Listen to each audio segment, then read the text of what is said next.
But one very real thing that was said to me around between the age of 5 and 7 was a predator who said to me, because you're a girl, you have to do what boys say. Literally was the sentence. It was emblazoned in my mind. I was not the captain of this ship anymore. She has learned that what she was taught was misdirected, was control and power and fear, and had nothing to do with how she should really live her life. Is every time I would shrink, I would physically feel, again, because I'm such a feeling person and it's not always cognitive feeling. Right. It's very physical for me. It's very energetic for me. I would physically feel trapped in my body. I would feel like things were squeezing in on me. And I would lash out in other ways. I was just shrinking and shrinking and shrinking at the house. And I felt like a prisoner in my body, in my own home. She literally said to me, it's because I think you're perfect that I fucking torture you. I need to bring you down. When you figure out what's going on and you zoom out and you're able to observe your reality and observe your thoughts and observe your body, you can finally level out. So there was no balance. There was no, there was just containers of fucking chaos. Yeah. And so I have learned that it is okay to be both at all times. Yeah. Okay. So then my thing is, at some point, the weight of inauthenticity became heavier than the fear of being fully seen. And that was, again, one of those hidden truths, So I was yelling at the stove and we were having a very heated argument. And my pun intended. And my husband walks by and he goes, "Can you just be quiet and stop yelling?" And I looked at him and I go, "No, I can't. This is between me and the stove and you can go outside." It rewired my brain in that little simple act of disrupting the scene and saying, "No, I will not quiet. I am a loud Italian. Fucking deal with it.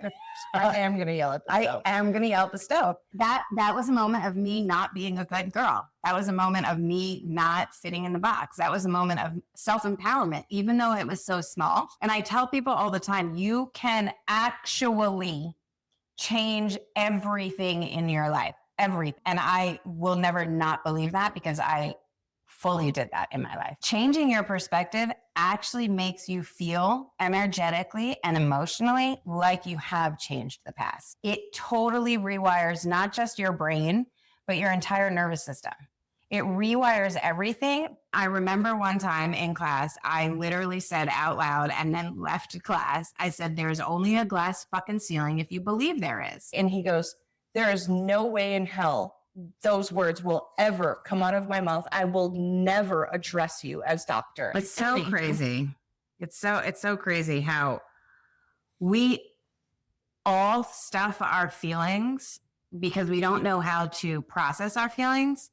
And no matter what, whether you're me or you and on the receiving end or you're on the projecting end, the truth, even in your own emotions, is going to come out. Hey, okay, here's the lesson that I learned from all of the shenanigans. Okay. I finally got to throw shenanigans in here.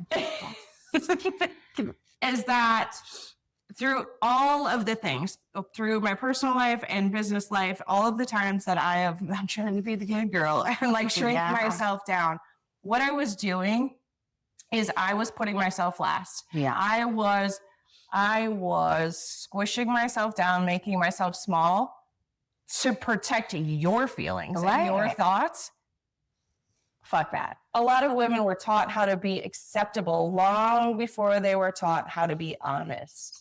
Listen, is kindness guiding me or is fear of disapproval guiding me? You know what? Ask yourself that. That's a great question. Where do I feel my energy or body shrinking before I even say yes, stay quiet, or make myself smaller? Ask yourself that. I'm going to repeat it. Where do I feel my energy or body shrinking before I even say yes, stay quiet or make myself smaller. Okay, here's our insightful lesson for today.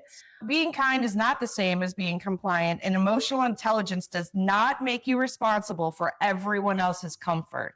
Being kind is not the same as being compliant, and emotional intelligence does not make you responsible for everyone else's comfort.